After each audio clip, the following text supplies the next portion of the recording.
여러분 안녕하십니까? 한반도 안보가 일대 전환점을 맞을 것인지를 결정짓는 정상외교가 4월 이후 줄줄이 예고돼 있죠. 우리 가수들이 먼저 평양에 들어갑니다. 이달 31일부터 나흘간 2번에 걸쳐서 공연하는데 남북의 합동 공연도 검토 중입니다. 첫 소식 유승진 기자입니다. 판문점에서 이뤄진 실무 접촉은 4시간도 채 안 돼 끝났습니다. 평양 공연이 확정된 우리 예술단은 가수 조용필과 이선희, 윤도현, 백지영, 아이돌 그룹 레드벨벳 등 160여 명 규모로 세대와 장르를 아우릅니다. 이들은 이번 달 31일 평양에 가 3박 4일 동안 머물며 동평양 대극장과 류경 정주영 체육관에서 이틀간 2차례 공연을 진행합니다. 두 곳 모두 과거에 남측 특별 공연이 열렸던 장소로 북측의 강력한 추천이 있었습니다. 남북 합동 공연도 추진됩니다. 시간이 촉박한 만큼 첫날 공연은 우리 예술단으로만 구성하되 두 번째 공연은 함께하는 방안을 검토 중입니다.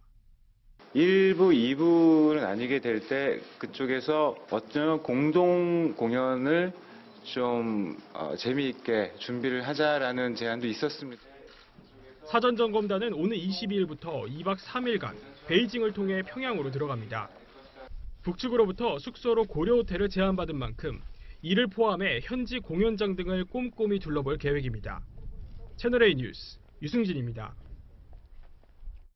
가수 윤상이 수석 대표로 나섰지만 진짜 기획자는 따로 있었습니다. 바로 탁현민 대통령 행사기획 행정관입니다. 오늘 회담에는 지원 인력 자격으로 참여했고요. 또 가수 윤상을 대표로 발탁한 것도 탁현민 행정관이었습니다. 김도영 기자입니다.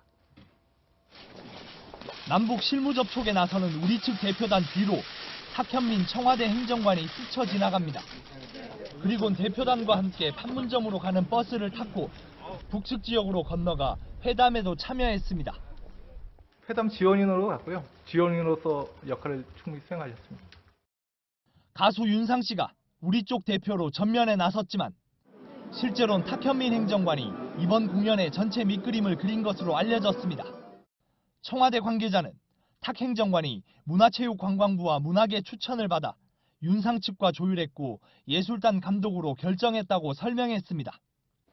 탁 행정관은 현송월 단장과도 이미 손발을 맞춰본 경험이 있습니다. 삼지연 악단 서울 공연 준비 때도 직접 해오름 극장을 찾아 북측과 세부 내용까지 조율한 바 있습니다. 오케스트라 형식으로 좌석을 배치했던 대통령 신년 기자회견과 서대문 형무소에서 진행한 3.1절 기념행사 등 청와대 주요 행사는 모두 탁현민 행정관의 작품입니다. 여성관 논란에도 대통령이 탁현민 행정관을 중용하는 이유입니다. 채널A 뉴스 김도형입니다. 네, 오늘 판문점에서 만난 우리의 대중가수 윤상 그리고 북한의 정치선전 가수 현송월. 과연 어떤 모습으로 협상했을까요? 김설혜 기자가 보도합니다. 옅은 미소를 띤 채 회담장에 들어서는 현송월 삼지연 악단 단장. 우리 측 수석 대표인 윤상 감독에게 손을 뻗어 자리를 안내하는 모습에서 여유로움까지 느껴집니다. 2달 전 북측 예술단 실무 접촉 때와 마찬가지로 짙은 정장에 집게핀으로 단정하게 머리를 정돈했습니다. 만나게 돼서 반갑습니다. 우리 측 대표인 윤상 감독은 가슴에 태극기를 달고 마주했는데 북측과 첫 접촉인 만큼 긴장감을 감추진 못했습니다. 첫날이니만큼 제가 수석 대표의 입장에서 소개를 드리게 되었습니다. 다만 윤상 감독은 평소 TV에서 봤던 북한 분위기는 느낄 수 없었다며 현송월 단장 역시 굉장히 책임감을 갖고 있는 것 같다고 회담 분위기를 전했습니다. 서로가 힘을 모으면 못해낼 일이 없다는 것을 다시금 실감하였습니다. 또 공연 주제에 대해 정상회담 성공 기원이나 비핵화 등 정치적인 부분을 떠나 관객에게 감동을 주는 것이 첫 번째 숙제라고 강조했습니다. 채널A 뉴스 김설혜입니다. 네, 이렇게 가수들이 평양에서 공연을 하게 되면 적어도 외형적으로는 남북의 갈등 국면을 벗어난 것으로 보이게 됩니다. 자, 이제 정부는 올림픽 기간 동안 미뤘던 한미 군사훈련 계획을 발표했습니다. 예고했던 대로 그 기간도 줄였고 또 북한이 불편해하는 미국의 핵 항공모함은 많이 빠졌습니다. 강은하 기자가 보도합니다. 지난해 미군 15,000명, 한국군 30만 명이 참여했던 독수리 연습.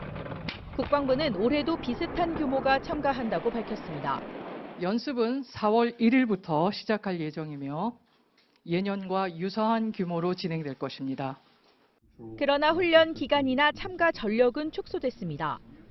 컴퓨터 시뮬레이션에 의한 지휘소 연습인 키 리졸브 연습은 4월 중순부터 예년대로 2주간 진행되지만 야외 실기동 훈련인 독수리 연습은 기존 2달에서 1달로 줄었습니다. 4월 말로 예정된 남북 정상회담 직전에 독수리 연습을 끝낸다는 계산입니다. 핵추진 항공모함, 핵추진 잠수함, 전략폭격기 등 이른바 미군의 3대 전략 자산 역시 대거 불참합니다. 훈련 내용 역시 공개하지 않고 언론 노출도 최소화됩니다. 북한을 최대한 자극하지 않기 위한 것으로 보입니다. 미 국방부도 한미 연합훈련은 방어에 중점을 뒀다며 북한이 도발로 볼 아무런 이유가 없다고 밝혔습니다. 올해 북한이 도발을 하지 않은 건 맞지만 국방부가 북한에 대한 눈치 보기를 하면서까지 훈련 내용을 비공개로 하는 것은 적절하지 않다고 생각합니다. 유엔군 사령부는 이 같은 훈련 일정을 오늘 북한군에도 통보했습니다. 채널A 뉴스 강은하입니다. 검찰은 다스는 이명박 전 대통령의 소유라고 결론 내렸습니다. 검찰은 그 근거가 많지만 이 전 대통령의 부부가 다스의 법인카드를 오랫동안 쓴 것도 근거가 된다고 했습니다. 윤준호 기자입니다. 1995년 다스에서 법인카드 한 장이 발급됩니다. 이후 12년간 4억 원가량이 사용됐습니다. 하지만 검찰 조사 결과 사용자는 다스 임직원이 아니었습니다. 실제로는 이명박 전 대통령과 부인 김윤옥 여사가 사용한 것으로 확인된 겁니다. 검찰은 구체적 정황도 확보했습니다. 법인카드의 해외 사용 내용과 이 전 대통령 부부의 출입국 기록이 일치한다는 겁니다. 검찰은 이 전 대통령 부부가 1995년부터 2007년까지 다스 법인카드를 약 1,800차례에 걸쳐 사용한 사실을 확인했습니다. 카드는 주로 호텔 숙박이나 골프, 쇼핑 등에 쓰였습니다. 경기도 한 골프장에서는 100만 원 넘게 사용됐고 고급 양복을 사거나 안마 시술소 이용료, 면세점 쇼핑 등에도 결제됐습니다. 검찰은 다스 법인자금 횡령 혐의로 이 같은 내용이 담긴 명세표 등을 이 전 대통령에 대해 청구한 사전 구속영장에 포함시킨 것으로 확인됐습니다. 이와 관련해 이 전 대통령은 검찰 조사에서 다스 법인카드는 큰형인 이상은 회장 가족을 포함해 친인척들이 모두 돌렸었다고 진술한 것으로 전해졌습니다. 채널A 뉴스 윤준호입니다. 이런 가운데 이명박 전 대통령 부부가 이팔성 전 우리금융지주 회장으로부터 22억여 원의 금품도 받았다고 검찰은 밝히고 있습니다. 이 전 대통령 부부는 현금 이외에도 각각 맞춤 양복과 명품 가방을 받은 정황도 포착됐습니다. 이어서 김유빈 기자입니다. 이명박 전 대통령이 대선에서 승리한 직후인 2008년 1월 이팔성 전 우리금융지주 회장이 한 의류 디자이너와 함께 이 전 대통령을 방문합니다. 직접 양복을 맞춰주기 위해 시침질 과정을 진행한 겁니다. 실제 며칠 뒤 이 전 대통령은 김윤옥 여사를 통해 양복 5벌과 코트 1벌을 받았습니다. 양복 1벌은 150만 원이었고 코트는 180만 원 상당의 옷이었습니다. 두 사위의 양복 2벌까지 포함하면 모두 1,200만 원 상당의 옷을 전달받은 겁니다. 당시 이 전 회장은 금융위원회 위원장과 산업은행 총재, 국회의원 공천 등 인사청탁을 하던 시기였습니다. 이 전 회장은 2010년에도 김윤옥 여사에게 명품 가방과 현금을 전달한 것으로 검찰은 파악했습니다. 200만 원이 넘는 명품 가방을 구입한 뒤 이 가방에 현금 1억 원을 담아 전달했다는 겁니다. 검찰은 이 전 회장이 이 전 대통령 부부에게 모두 22억 6천만 원 상당의 금품을 전달한 것으로 판단하고 있습니다. 채널A 뉴스 김유빈입니다. 이명박 전 대통령은 모레 열리는 자신의 구속영장 심사에 출석하지 않겠다는 뜻을 밝혔습니다. 구속되더라도 검찰 단계에서 혐의를 놓고 강하게 다투기보다는 재판에서 유무죄를 가리겠다는 판단으로 보입니다. 성혜란 기자입니다. 검찰이 구속영장을 청구한 지 하루 만에 이명박 전 대통령이 영장심사에 출석하지 않겠다는 사유서를 검찰에 제출했습니다.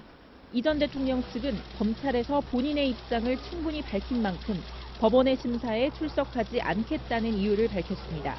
불출석 사유서를 접수한 법원은 서면 심리로 피의자 신문을 대체하거나 변호인과 검찰만 출석한 채 구속 여부를 판단하게 됩니다. 이 전 대통령 측 변호인단은 대통령이 출석을 안 할 뿐이지 변호인단은 예정대로 출석할 것이라며 검찰과 법정에서 다툴 의사를 밝혔습니다. 검찰 관계자는 본인이 말할 권리를 포기했지만 도주려가 있는 것은 아니기 때문에 강제로 구인하지는 않을 것이라고 말했습니다. 영장 심사가 진행되는 동안 이 전 대통령이 대기할 장소는 검찰이 경호 문제를 고려해 결정할 예정입니다.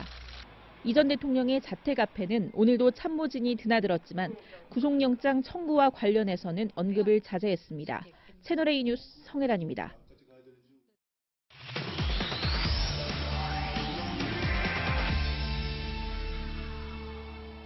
이르면 모레 밤 늦게 이명박 전 대통령에 대한 구속 여부가 결정될 것으로 보입니다.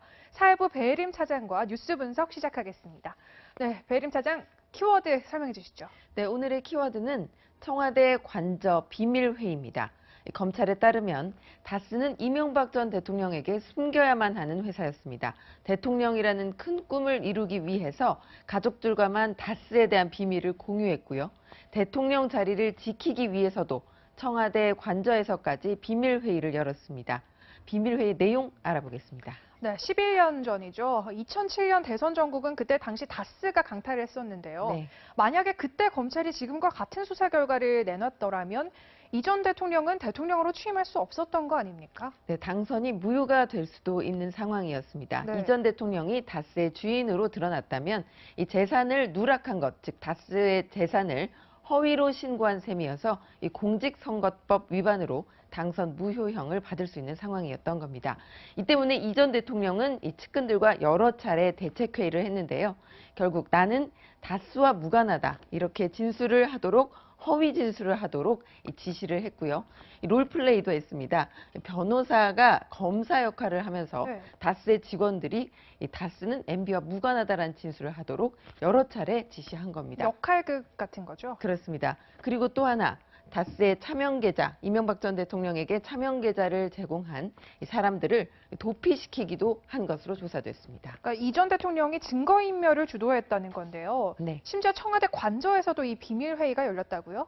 네, 다스 여직원의 120억 원 횡령을 숨기려고 친족 중심의 보안 체제를 구축했다는 게 검찰의 설명입니다.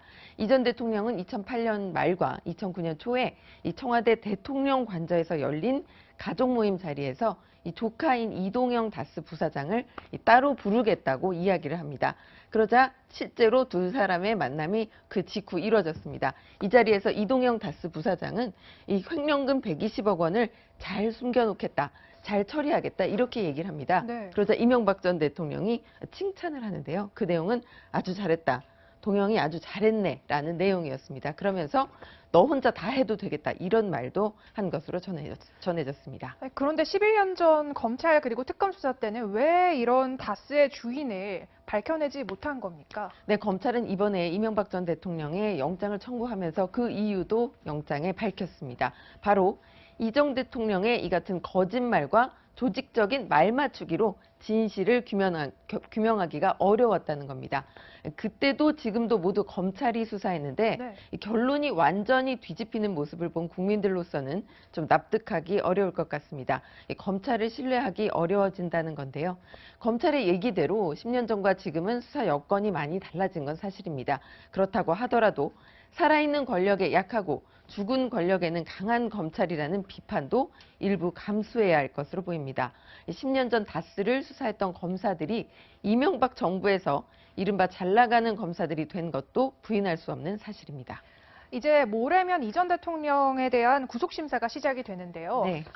본인은 직접 안 나오겠다고 했으니까 이게 혹시 불리해지는 건 아닙니까? 네, 이 전 대통령이 불출석을 택한 가장 큰 이유는 실익이 없다고 판단했기 때문입니다. 이 검찰에 히든 카드가 있을지도 모르고 이걸로 법정에서 검찰에 공격을 당했다가 자칫 잘못 답변하면 향후 재판에서 더 불리해질 수도 있다는 판단 때문입니다. 또 법정에 나와서 이 각종 혐의를 하나하나 부인하는 모습이 이 전직 대통령의 품격에 맞지 않다는 참모들의 조언도 귀 기울인 것으로 전해졌습니다. 무엇보다도 이 전 대통령은 법정에 나가도 결국에는 구속될 것이라고 전망하는 것으로 전해졌습니다. 네, 여기까지 듣겠습니다. 배혜림 법조팀장이었습니다. 감사합니다. 민주당 서울시장 후보들은 유독 대통령과 좋은 관계라는 걸 강조하고 있습니다. 대통령의 마음, 문심을 얻겠다는 뜻도 있지만 모바일 경선 투표 때 영향력이 큰 대통령의 팬클럽, 이른바 문팬을 의식한 것이기도 합니다. 이동훈 기자입니다. 민주당이 복당을 불허했지만 정봉주 전 의원은 잘못된 판단을 뒤집을 시간을 드리겠다며 서울시장 출마 의지를 꺾지 않았습니다. 하지만 문재인 대통령의 공식 팬클럽인 문팬 게시판에는 정 전 의원의 출마를 반대하는 글이 잇따라 올라왔습니다. 서울시장에 출마하는 민주당 후보들은 문팬들의 표심 잡기에 사활을 걸었습니다. 우상호는 그동안 한 번도 문재인 대통령과 다른 길을 가거나 공개적으로 비판한 적이 없습니다. 저는 문재인 정부를 성공시키는 강단 있는 서울시장이 될 것을 선서합니다. 박원순 서울시장은 지난해 말 문팬 송년회에도 참석하는 등 꾸준히 공을 들여왔습니다. 문재인 대통령께서 서울시의 긍정된 정책과 인재를 쓰겠다 이렇게 말씀을 하셔서 자부심을 느끼고. 민주당 경선은 일반 국민과 권리당원 여론조사를 절반씩 반영하는데 권리당원의 3분의 2가량이 문 대통령 지지자로 추산됩니다. 민주당은 모레부터 광역단체장 후보를 접수하고 다음 달 20일까지는 후보를 확정할 예정입니다. 채널A 뉴스 이동훈입니다. 자유한국당 홍준표 대표는 6.13 지방선거를 앞두고 스트롱맨을 자처하고 나섰습니다. 인물란의 당 내용까지 겹친 위기 상황을 정면 돌파하겠다고 승부수를 던졌습니다. 송찬욱 기자입니다. 자유한국당 홍준표 대표가 평소 정장 차림과 달리 가죽 점퍼를 입고 등장했습니다. 지방선거에 대한 강한 의지를 드러낸 전투복이라고 한국당은 설명했습니다. 홍 대표는 한국당 후보들에 대한 수사를 강하게 비판했고 사장께들이 준동한다고 해서 국민들이 거기에 현혹되지는 않을 겁니다.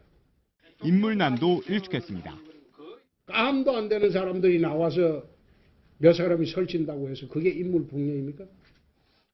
하지만 서울시장 후보 영입 인사로 거론됐던 이석연 전 법제처장에 이어 오세훈 전 서울시장도 불출마 의사를 밝혔습니다. 홍 대표가 지방선거에 패하기만 기다리고 있는 사람들이 암약하고 있다고 당 기강을 잡았지만 일부 중진 의원들은 포용하는 모습은 안 보이고 남 탓을 한다. 후보가 없으면 홍 대표가 직접 출마를 해야 하지 않냐며 반발 움직임을 보이고 있습니다. 경기도지사 후보에 남경필 현 지사를 전략 공천하기로 사실상 결정을 하면서 경쟁 후보들의 반발도 거세지고 있습니다. 홍 대표는 될 만한 핵심적인 인물만 있으면 된다면서 정면 돌파 의지를 재확인했습니다. 채널A 뉴스 송찬욱입니다. 안철수 전 대표는 바른미래당에서 인재영입위원장을 맡고 있죠. 오늘 지방선거를 겨냥한 영입인사 1호를 공개했습니다. 안 전 대표는 정대유 씨를 내부 고발이란 용기를 냈던 깨끗한 정치 후보로 설명했습니다. 안건우 기자입니다. 인천의 토착화된 적폐 구조를 만천하에 드러낸 양심과 용기를 가지신 분이 바로 정대유 씨라고 생각합니다. 안철수 바른미래당 인재영입위원장이 임명 닷새 만에 내놓은 첫 번째 영입 카드는 정대유 전 인천시 시정연구단장이었습니다. 정 전 단장은 지난해 인천시가 송도 국제도시 중심지를 특정 기업의 헐값에 넘겨 1조 원가량의 혜택을 줬다는 의혹을 제기했습니다. 정 전 단장은 지방정부 부패방지센터 일을 맡기로 했지만 인천시장 출마 가능성도 열어놨습니다. 양당 기득권의 그 담합 구조를 이번 지방선거를 통해서 깨는데 제가 할 수 있는 역할이 있다 그러면 노력하고. 바른미래당은 지방선거 후보자들에게 클린 선거 서약서를 받기로 하는 등 깨끗한 인재로 승부를 보겠다고 나섰습니다. 민주평화당과 정의당은 오늘 첫 회의를 하고 공동 원내 교섭단체 구성과 관련한 실무 협상에 돌입했습니다. 다음 주쯤 교섭단체 구성이 마무리되면 지방선거 준비에도 속도를 낼 전망입니다. 채널A 뉴스 안건우입니다. 하청업체에서 수억 원의 금품을 뜯은 유명 건설사 전현직 임직원이 무더기로 적발됐습니다. 딸에게 줄 차를 사달라거나 아들 결혼 축의금 명목으로 수천만 원을 받아 챙겼습니다. 조영민 기자입니다. 지난 2014년 대림산업의 고속도로 공사에 참여한 하청건설사 대표 박모 씨는 원청 현장 소장에게 차를 사달라는 부탁을 받았습니다. 대학에 입학한 딸이 쓸 차를 사달라는 요구를 받은 겁니다. 처음에 현대차로 사달라고 하는 거로 현대차나 BMW나 또 가격이 똑같다니까 내가 그걸 통하니까 그건 BMW 사달라고 했어요. 대림산업 전직 대표를 지낸 김모 씨는 토목사업본부장 재직 시절 아들의 결혼 축의금 명목으로 박 씨에게 2천만 원을 받았습니다.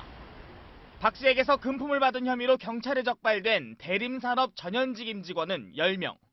4년간 챙긴 금품이 6억 원이 넘습니다. 공사비를 증액시켜주겠다는 등 각종 명목으로 지속해서 금품을 요구하여 하청 관계자는 원청 임직원의 요구를 거절할 수 없었다고 말합니다. 대림 밥 벌어먹고 사는 사람들인데 대림산업 측은 내부 시스템을 정비해 재발을 막겠다고 약속했습니다. 경찰은 대림산업 현장 소장 2명을 구속하고 나머지 임직원은 기소 의견으로 검찰에 넘겼습니다. 또 하청업체 대표 박 씨도 금품 제공 혐의로 입건했습니다. 채널A 뉴스 조영민입니다. 퇴직 2달 전 용감하게 인명구조에 나선 경찰관이 있습니다. 6명이 탄 승합차가 저수지에 빠지자 인근에서 식사를 하던 경찰관이 재빠르게 저수지로 뛰어들었습니다. 정용진 기자입니다. 운전 미숙으로 6명이 탄 승합차가 저수지에 빠졌습니다. 미처 차량에서 나오지 못한 여성 1명을 남성이 구조해 물 밖으로 나옵니다.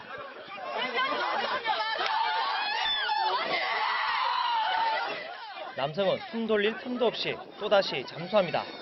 긴박한 순간 이들을 구한 남성은 현직 경찰관인 김정호 경정.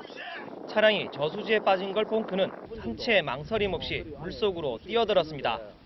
저기 사람이 있었기 때문에 저분을 구한다고 생각해서 그래서 뛰어들어갔는데 그분이 자칫 자신마저 위험에 처할 수 있었지만 경찰이라는 사명감에 주저하지 않았습니다. 사명감 아니겠습니까?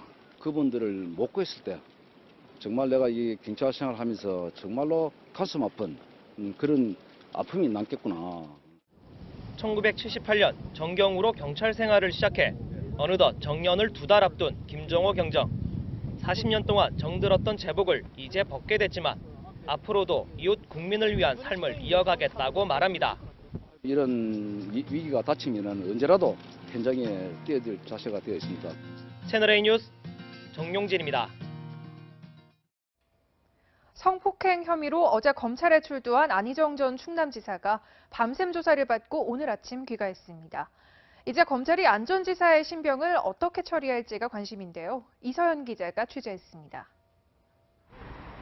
밤샘 조사를 받은 안희정 전 충남지사가 굳은 표정으로 검찰 청사를 빠져나옵니다. 어제 오전 10시에 검찰에 출석한 지 20시간 만입니다. 위력이 없었다는 점 충분히 소명하셨나요? 성실히 조사에 응했습니다. 검찰은 비서 김지은 씨 등 고소인 2명의 진술과 압수수색에서 확보한 자료를 바탕으로 안 전 지사를 추궁했습니다. 하지만 안 전 지사는 고소인들과의 성관계는 합의된 것이라는 기존의 주장을 되풀이한 걸로 전해졌습니다. 검찰은 진술 내용 분석을 마치는 대로 안 전 지사에 대한 구속영장을 청구할지를 이번 주 안에 결정할 방침입니다. 한 검찰 관계자는 구속영장 청구 쪽에 무게를 두고 있다고 말했습니다. 혐의가 무거운 데다 안 전 지사가 혐의를 부인하고 있어 검찰은 증거인멸 가능성을 우려하는 걸로 알려졌습니다. 검찰은 또 필요하면 영장 청구 결정에 앞서 추가로 고소인 조사를 할 수도 있다고 밝혔습니다. 채널A 뉴스 이서연입니다.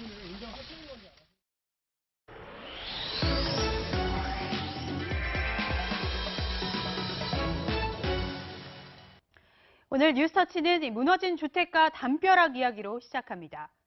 서울 성북구의 주택가입니다. 재건축 공사장 바로 옆 2층짜리 주택 담벼락이 무너져 내렸습니다. 사고가 난 건 어젯밤 9시 20분쯤인데요. 인근 주민 17명이 한밤중에 긴급 대피했습니다. 공사를 할 수 있는데 공사를 하면서 정막이 같은 거를 이제 좀 하고 해야 되는데 그런 걸 안 하고 해가지고 그런 거예요. 콘크리트 바닥에는 균열이 생겼고 주택 2층을 떠받치던 이 계단 기둥에는 이 바닥에서 분리된 걸 볼 수 있는데요. 주민들은 현재 인근 숙박업소에서 생활하고 있습니다. 관할 구청 조사 결과 이 사고 당일 재건축 공사 현장에서 이 바닥 다지기 작업이 했는데 이 작업 영향으로 집안이 약해진 것으로 추정이 됩니다.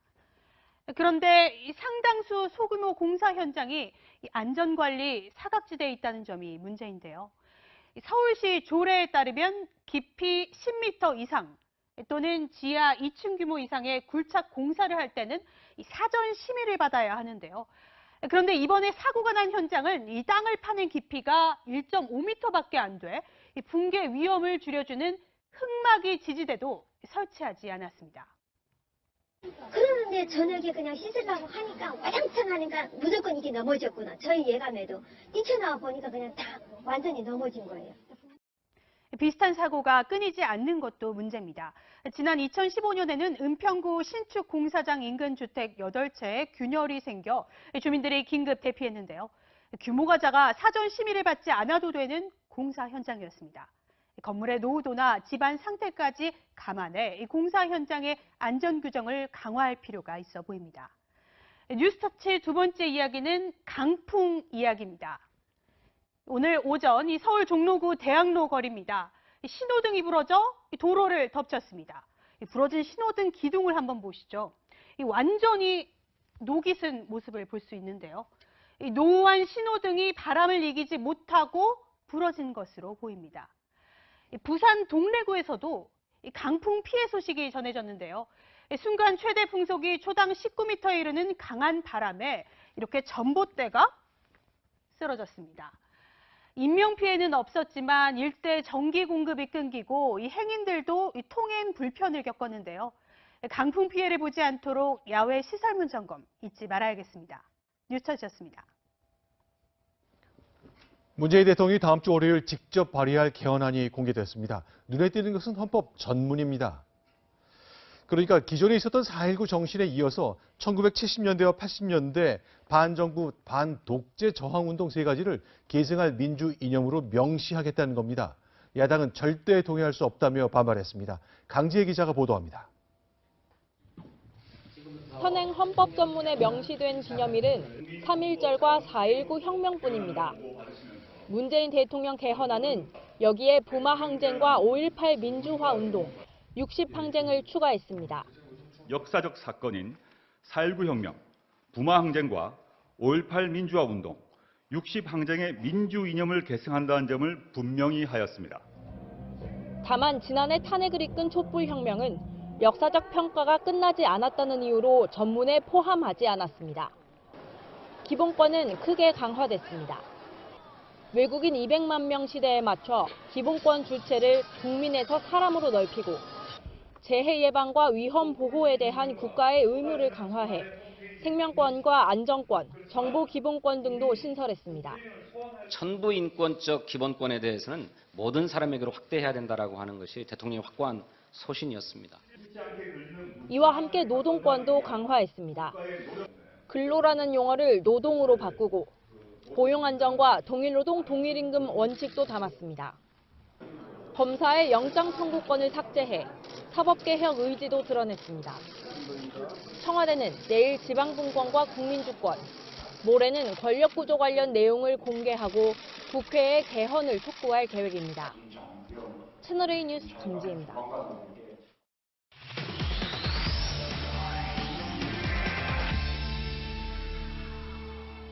네, 헌법 개정 이야기 청와대를 취재하는 최재원 기자와 함께 얘기 나눠보겠습니다. 최재원 기자. 네. 자, 오늘 이제 청와대가 발의하겠다는 이 헌법 개정 좀 간단하게 정리하자면 어떤 내용입니까? 네, 우선 주목해야 할 것은 이 대통령 개헌안에 담긴 헌법 전문입니다. 네. 이 헌법의 머릿말이라고 할 수 있는 내용인데요. 이 자치와 분권, 또 지역 간 균형 발전, 또 자연과의 공존이라는 내용이 포함이 됐고요. 특히 이 4.19 혁명과 함께 이 부마항쟁, 5.18 민주화운동, 60 민주화운동의 민주이념이 또 추가로 명시가 됐습니다. 문재인 대통령이 대선 전부터 했던 약속들이죠. 목소리 듣고 말씀 이어가겠습니다. 광주 5.18 정신을 3.1운동 정신이나 4.19 정신과 마찬가지로 광주 헌법 전문에 담는 것이 필요하다고 생각하고 5.18 정신을 헌법 전문에 담아 개헌을 완료할 수 있도록. 네, 오늘 언론 공개를 앞두고 문 대통령은 어젯밤 늦게까지 조국 민정수석, 윤영찬 국민소통수석과 함께 발표 내용을 꼼꼼히 챙겼다고 합니다. 특히 이제 5.18 같은 경우는 이제 대통령이 과거에 이제 호남 정치에 좀 마음의 빚이 있었기 때문에 이걸 유독 강조해 왔었던 거거든요. 결국 네. 포함시키기로 했습니다. 그렇다면 이런 세 가지를 넣겠다는 건 이건 어떤 의미로 봐야 됩니까? 네, 이 대한민국의 민주화를 이끈 이정표적 사건들을 명시해서 민주주의 역사의 정통성을 강조하겠다는 겁니다. 다만 야권은 곱지 않은 시선을 보내고 있습니다. 자유한국당 정태욱 대변인이 이런 논평을 내놨습니다. 좌파적 입장에서만 의미 있는 사건을 나열하게 되면 좌파 세력들만의 헌법이 될 것이다. 이렇게 반발을 했습니다. 자, 그렇다면 이제 헌법을 좀 나누지 말아달라 이런 요청처럼 들립니다. 그렇다면 해외 사례 좀 봤으면 좋겠습니다. 이렇게 의미 있는 저항 운동 같은 걸 헌법에 담는 경우 있을 것 같은데요. 네, 어떤가요? 이 몇몇 주요 국가들과 한번 비교를 해보겠습니다. 우선 미국 헌법 같은 경우에는 역사적 사실을 명기하지 않고 있습니다. 제가 구체적 내용을 하나 소개해드리면 이 미국 헌법 같은 경우는 국민 복지를 증진하고 우리와 후손들을 위한 자유와 축복을 확보할 목적으로라는 문구를 썼을 뿐 역사적 사실을 명기하지 않고 있고요. 독일이나 일본 같은 경우에도 마찬가지로 역사적 사실은 빠져 있습니다. 프랑스의 경우 하면 이 프랑스 하면 떠오르는 게 대표적인 시민운동 18세기 프랑스 대혁명인데 네. 이 역시도 프랑스 헌법에는 명시가 되지 않고 있습니다. 학자들 사이에서는 논란이 있을 수 있는 역사적 사실을 열거하기보다는 이 대한민국의 지향점이나 또 시대적 가치를 보다 명확히 하는 게 국민 통합 차원에서 더 바람직할 수도 있다는 말도 나옵니다.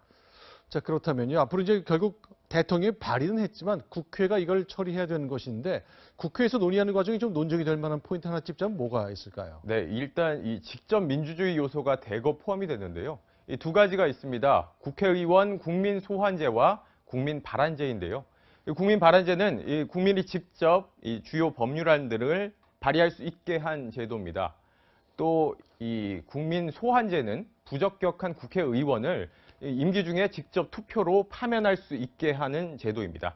다만 이 두 가지 모두 오남용에 대한 우려가 나오고 있습니다. 자, 그렇다면 이제 많은 것, 이제 생각해보니까 개헌을 다 기대했던 것은 권력 구조 때문인 것 같아요. 제왕적 대통령 이런 얘기가 많았는데 네. 이게 빠지는 겁니까? 앞으로 좀 소개가 더 남았습니까? 네, 빠진 건 아니고요. 모레 발표될 예정입니다.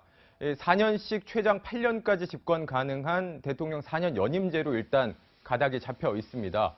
문제는 야권의 반대가 거세다는 겁니다. 특히 이 한국당 같은 경우는 이 대통령의 힘은 빼고 이 총리의 권한을 강화하는 분권형 대통령제를 주장하고 있습니다. 특히 총리를 국회가 임명하거나 선출하도록 하겠다는 방침인데요. 여당은 당연히 반발하고 있습니다. 더불어민주당 김태년 정책위 의장의 말을 들어보시겠습니다.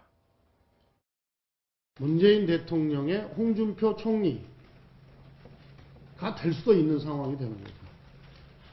상상이 되십니까? 국정이 운영이 되겠습니까? 돌아가겠습니까? 네, 김태년 의원이 언급한 홍준표 대표도 여기에 대해서 세게 나왔는데요. 소속 의원들에게 이 개헌 투표 때 아예 본회의장에 들어가지 말라. 들어가는 사람들은 제명 처리하겠다. 이렇게 으름장을 놨습니다. 네, 지금까지 정치부 최지원 기자와 함께했습니다. 고맙습니다.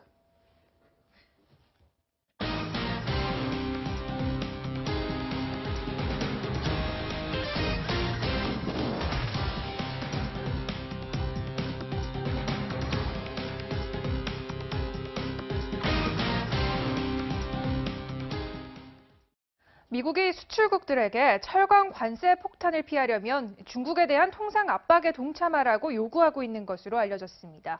미국뿐만 아니라 중국 눈치도 봐야 하는 우리 정부로서는 난처하게 됐습니다. 김현재 기자가 보도합니다. And we're going to see who's treating us fairly, who's not treating us fairly. 트럼프 대통령이 서명한 철강 관세 부과 발효일이 사흘 앞으로 다가온 가운데 트럼프 행정부가 관세를 면제받으려면 WTO 제소 등 중국을 겨냥한 미국의 통상 압박에 동맹국들의 동참을 요구한 것으로 알려졌습니다. 대중 무역 의존도가 높은 우리로선 미국과 중국 사이에서 절묘한 줄타기가 필요한 상황. G20에 참석한 김동연 부총리가 미국 재무장관을 만나 철강 면세 요청에 대한 긍정적 답변을 얻었다고 정부가 밝혔지만 조건부 협상에 대한 우려도 나옵니다. 또 미국이 어떤 영구적인 철강 관세 면제도 약속하지 않는 상황에서 그런 협상을 타결시키는 것은 전략적인 선택이 아니다. 국익 극대화를 위한 치밀한 통상 전략이 필요하다는 지적입니다. 채널A 뉴스 김현지입니다. 문재인 대통령은 모레부터 5박 7일 일정으로 베트남과 아랍에미리트 순방에 떠나는데요. 아주 특별한 일정이 포함되어 있습니다. 이명박 박근혜 정부 때 수주한 아랍에미리트의 바라카 원전을 찾는 건데요. 해외 원전 세일즈가 목적입니다. 이동재 기자입니다. 이명박 정부 때인 2009년 수주한 20조 원 규모의 바라카 원전 건설 공사. 박근혜 정부 땐 추가로 54조 원어치 원전 운영권을 따내기도 했습니다. 하지만 두 전직 대통령이 모두 구속될 위기에 놓인 상황에서 바라카 원전 준공식에는 문재인 대통령이 참석합니다. 현 정부가 국내에서 탈원전 정책을 도모하는 것과는 별개로 해외 원전 세일즈에 힘을 보태는 목적도 담겼습니다. 모하메드 왕세제와의 정상회담에선 사우디아라비아 등 대규모 해외 원전 사업에 아랍에미리트와 협력하는 방안도 논의할 예정입니다. 2009년 전략적 동반자 관계, 수립 이후 양국 관계의 발전 현황을 평가하고 미래 성장 분야에서의 협력 방안을 협의할 예정입니다. 이번 아랍에미리트 방문에는 임종석 대통령 비서실장도 함께합니다. 지난해 12월 불거진 아랍에미리트와의 갈등설 등을 진화하는 데 임 실장이 관여했던 것을 감안한 것으로 보입니다. 대통령이 국외 순방에 비서실장을 동행하는 건 매우 이례적입니다. 채널A 뉴스 이동재입니다. 문무일 검찰총장이 요양병원에 입원 중인 고 박종철 열사의 부친을 병문안했습니다. 검찰수장으로서 31년 만에 찾아간 문 총장은 너무 늦게 찾아와서 죄송하다고 말했습니다. 배우미 기자가 취재했습니다. 조사관이 책상을 탁 치니 억 하고 1987년 6월 항쟁을 다룬 영화 1987. 박종철 열사의 아버지 박정기 씨가 입원 중인 병원을 문무일 검찰총장이 찾았습니다. 긴장한 표정으로 병실에 들어선 문 총장은 허리를 숙인 자세로 박 씨의 손을 잡고 사과했습니다. 사건 발생 31년 만입니다.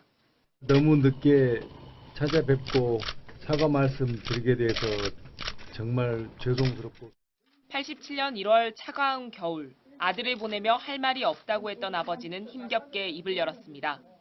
고마워요. 내가 할 말이 많았겠다. 올해 90살인 박 씨는 최근 기력이 갑자기 쇠해 거동이 힘든 상태입니다. 영화 1987을 관람한 문 총장은 지난달 비공개로 박 씨를 찾았었고 오늘 다시 공식적으로 방문했습니다. 오늘보다 어제가 좋았지 않겠나 그러셨습니다. 명명백백하게 당시 상황을 밝혀내고 다시는 이런 일이 반복되지 않도록 아버지께서 감사하게 생각하고 있습니다. 감사합니다. 문 총장은 유족들에게 과거의 잘못을 되풀이하지 않고 시대 사명을 다하겠다고 말했습니다. 진실화해위원회는 2009년 보고서에서 검찰도 박종철 고문치사 사건 은폐 조작에 깊이 관여했다며 유족에 대한 사과를 권고했습니다. 채널A 뉴스 배유미입니다.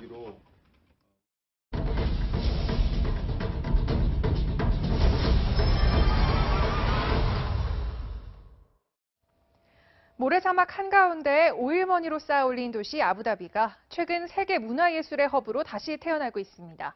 루브르와 구겐하임 등 세계 유명 박물관들이 줄줄이 들어서면서 관광객도 부쩍 늘었는데요. 그 현장을 박민호 특파원이 다녀왔습니다. 7,000개가 넘는 패널이 얽혀 만들어진 거대한 돔 형상 지붕. 세계적 건축가 장 누벨이 설계한 루브르 아부다비입니다.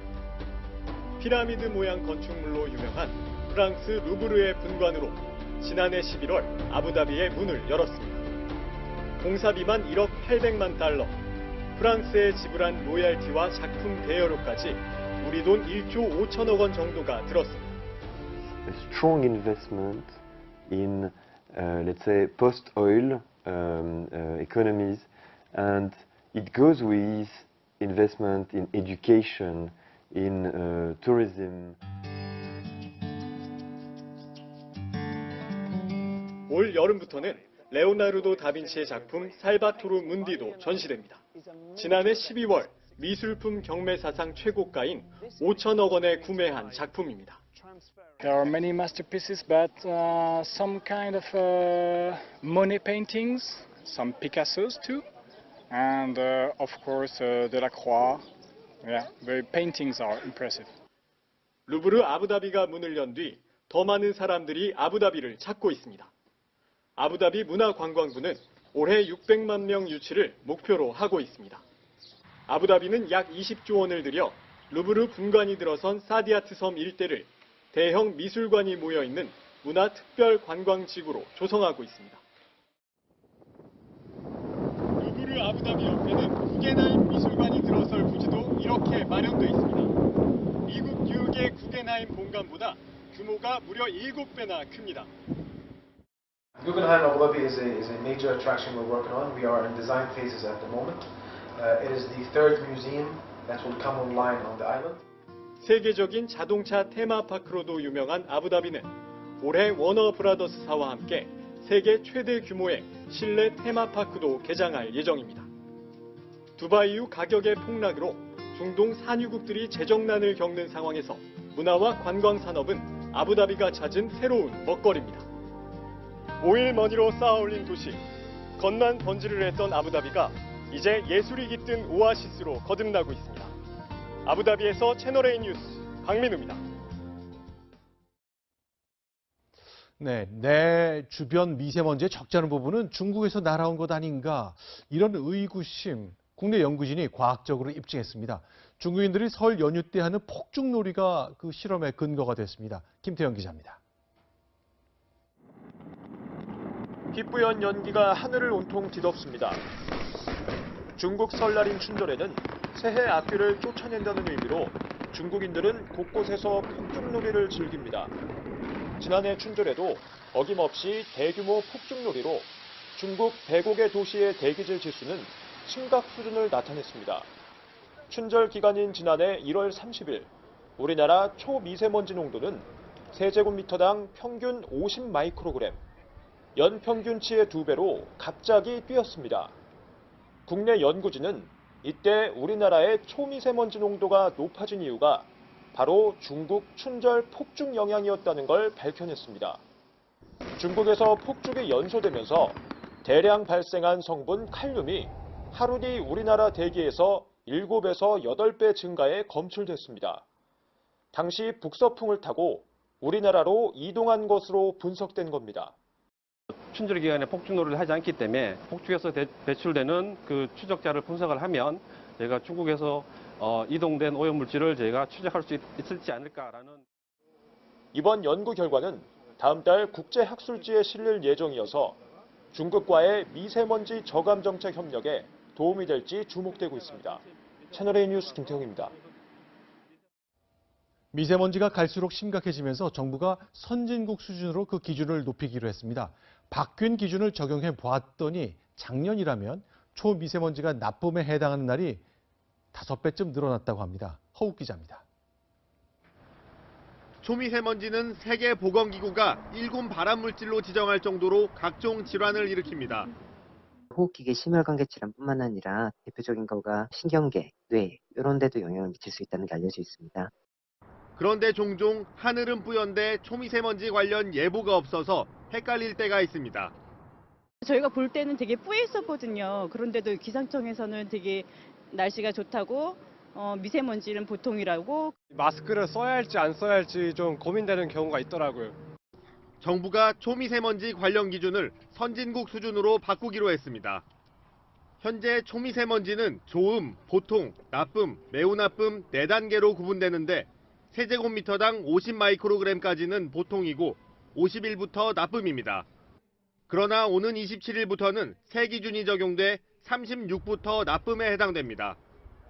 새 기준을 적용하면 지난해엔 나쁨 일수가 12일에서 57일로 크게 늘어납니다.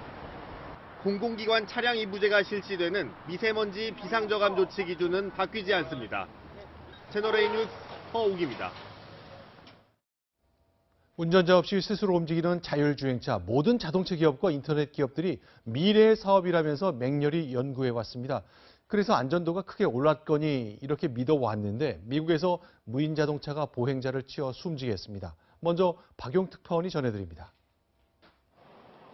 도로 위에 조수석 쪽 앞범퍼가 찌그러진 차량이 비상등을 켜고 서 있습니다. 바로 옆 도로에는 바퀴가 뒤틀린 자전거 한 대가 쓰러져 있습니다. 이날 밤 미국 차량 호출 회사인 우버가 운영하는 자율주행차가 자전거를 끌고 길을 건너던 40대 여성을 치었습니다. 여성은 병원으로 옮겨졌지만 숨졌습니다. 운전자가 앉아 있었지만 차량이 스스로 주행하는 자율주행 모드여서 사고를 막지 못했습니다. 횡단보도를 벗어난 지점이었다는 점도 사고 발생과 관련이 있다는 분석이 나옵니다. Preliminary investigation showed that the vehicle was traveling at approximately 40 miles an hour.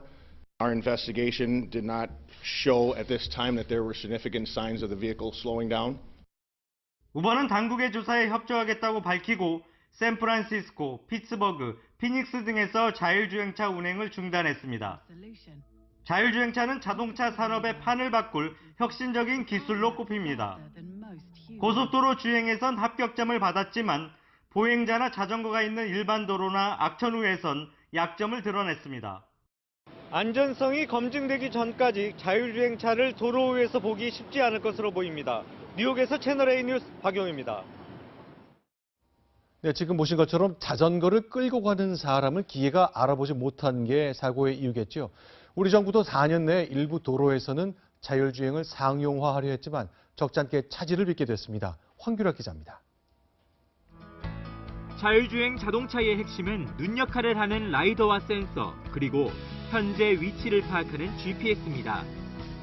특히 지붕 위에 달린 라이더는 레이저로 표적까지의 거리와 형상을 측정하고 차량에 부착된 센서는 주변 사물을 인식합니다.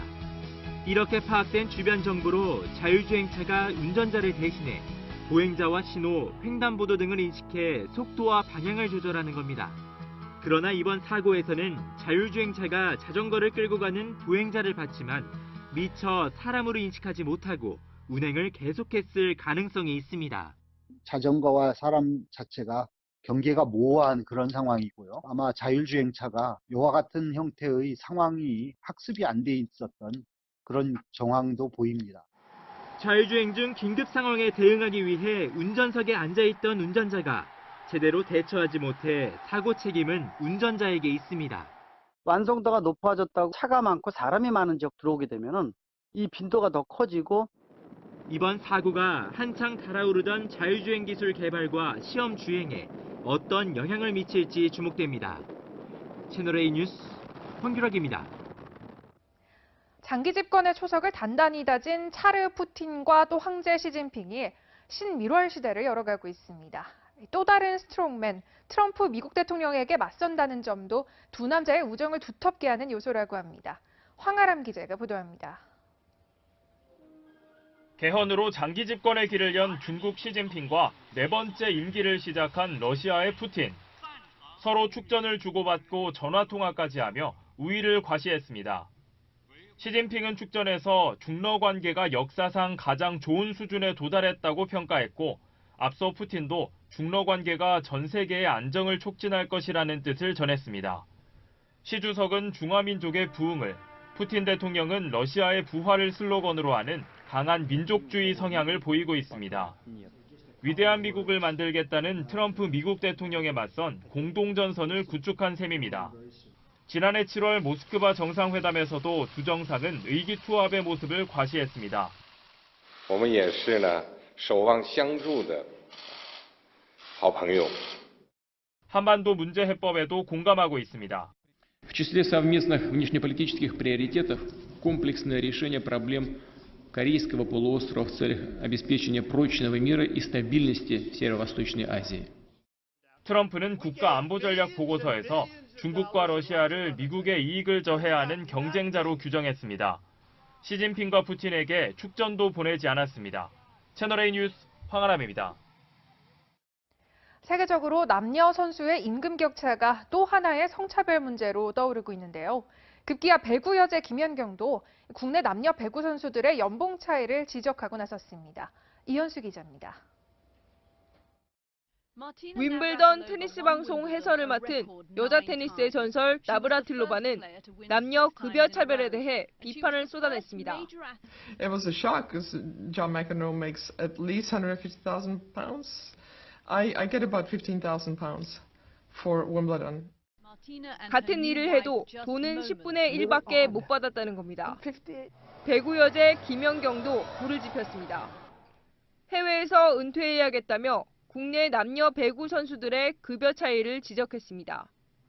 최근 한국배구연맹은 한 팀의 남자 선수 연봉 총합 액수를 27억 원, 반면 여자 선수들은 14억 원으로 정했습니다. 13억 원을 덜 받게 된 여자팀은 한 선수에게 연봉 총액의 25% 이상을 줄 수도 없게 됐습니다. 표면적으로 남자 배구와는 리그 규모와 시장성에서 차이가 난다는 이유. 하지만 최근 여자 배구의 성장세와 흥행 기여도를 무시한 것이라는 비난 여론도 커지고 있습니다.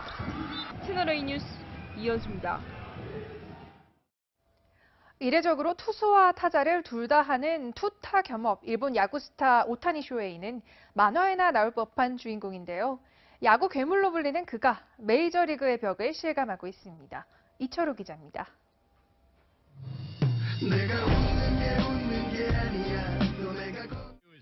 무사에 비유되던 날카로운 타격은 사라졌습니다. 메이저리그 시범 경기에서 타율 8푼 3리, 삼진은 9번이나 당했습니다.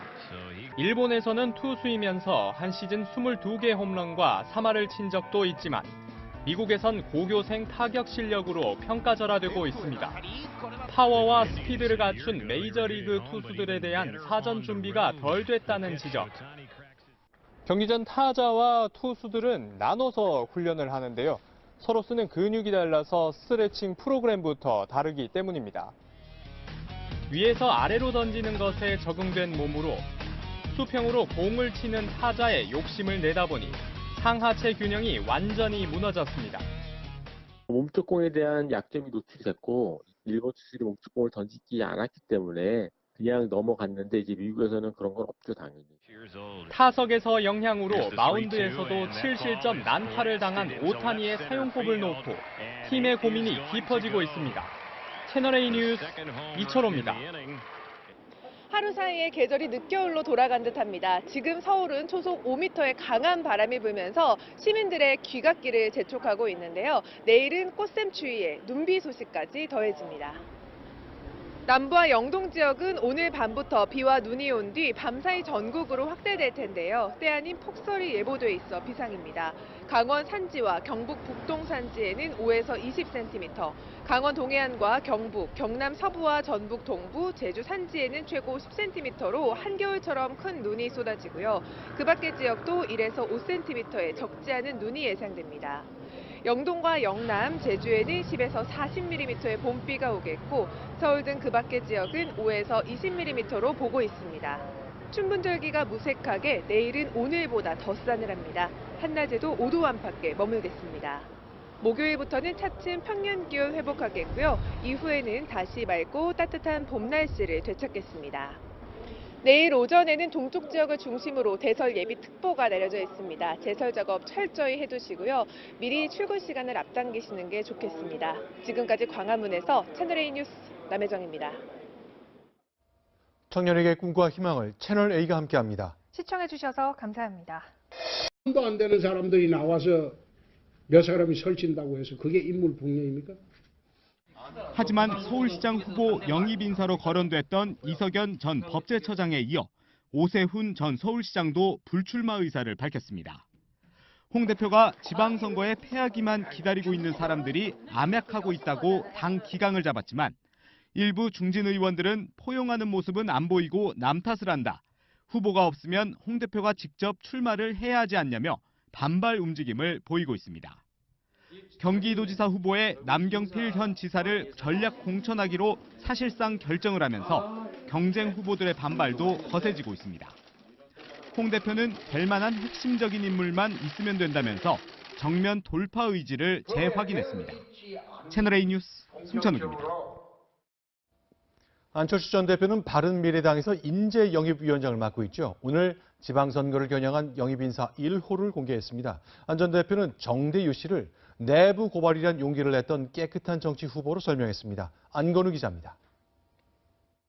인천의 토착화된 적폐 구조를 만천하에 드러낸 양심과 용기를 가지신 분이 바로 정대유 씨라고 생각합니다.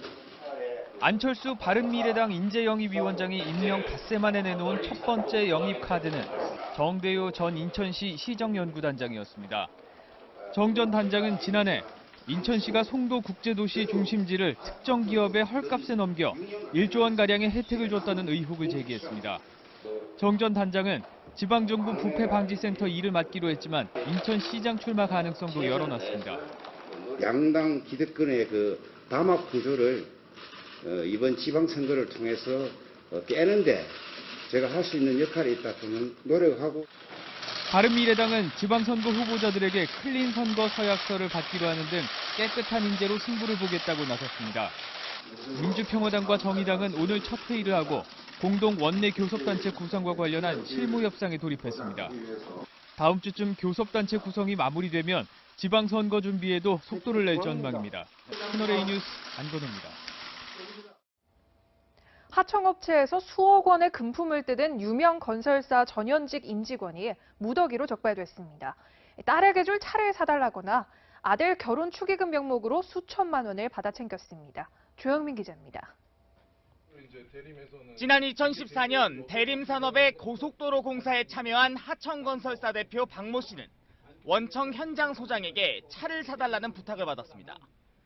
대학에 입학한 딸이 쓸 차를 사달라는 요구를 받은 겁니다. 처음에 현대차로 사달라고 하는 거로 현대차나 BMW나 또 가격이 똑같다니까 내가 그걸 통하니까 그건 BMW 사달라고 했어요.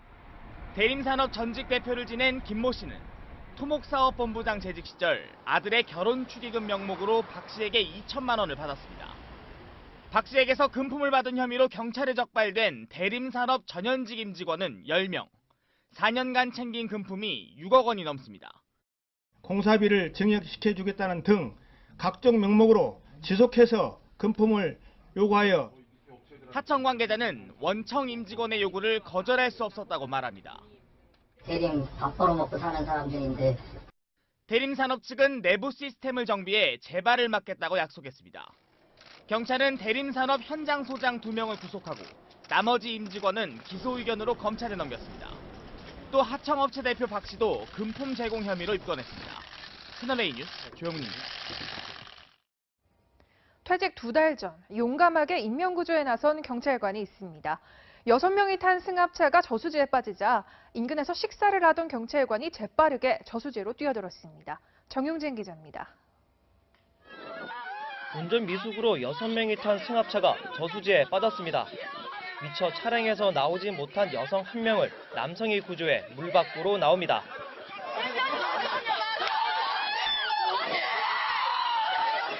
남성은 숨 돌릴 틈도 없이 또다시 잠수합니다. 긴박한 순간 이들을 구한 남성은 현직 경찰관인 김정호 경정. 차량이 저수지에 빠진 걸 본 그는 한치의 망설임 없이 물속으로 뛰어들었습니다. 저기 사람이 있었기 때문에 저분을 구한다고 생각해서 그래서 뛰어들어갔는데 그분이 자칫 자신마저 위험에 처할 수 있었지만 경찰이라는 사명감에 주저하지 않았습니다. 사명감 아니겠습니까? 그분들을 못 구했을 때 정말 내가 이 경찰 생활하면서 정말로 가슴 아픈 그런 아픔이 남겠구나. 1978년 정경으로 경찰 생활을 시작해 어느덧 정년을 2달 앞둔 김정호 경정. 40년 동안 정들었던 제복을 이제 벗게 됐지만 앞으로도 이웃 국민을 위한 삶을 이어가겠다고 말합니다. 이런 위기가 닥치면 언제라도 현장에 뛰어들 자세가 되어 있습니다. 채널A 뉴스 정용진입니다. 성폭행 혐의로 어제 검찰에 출두한 안희정 전 충남지사가 밤샘 조사를 받고 오늘 아침 귀가했습니다. 이제 검찰이 안 전 지사의 신병을 어떻게 처리할지가 관심인데요. 이서연 기자가 취재했습니다. 밤샘 조사를 받은 안희정 전 충남지사가 굳은 표정으로 검찰 청사를 빠져나옵니다. 어제 오전 10시에 검찰에 출석한 지 20시간 만입니다. 위력이 없었다는 점 충분히 소명하셨나요? 성실히 조사에 응했습니다. 검찰은 비서 김지은 씨 등 고소인 2명의 진술과 압수수색에서 확보한 자료를 바탕으로 안 전 지사를 추궁했습니다.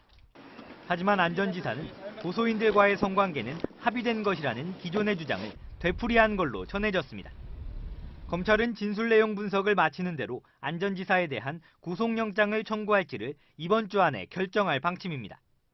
한 검찰 관계자는 구속영장 청구 쪽에 무게를 두고 있다고 말했습니다. 혐의가 무거운 데다 안 전 지사가 혐의를 부인하고 있어 검찰은 증거인멸 가능성을 우려하는 걸로 알려졌습니다. 검찰은 또 필요하면 영장 청구 결정에 앞서 추가로 고소인 조사를 할 수도 있다고 밝혔습니다. 채널A 뉴스 이서연입니다.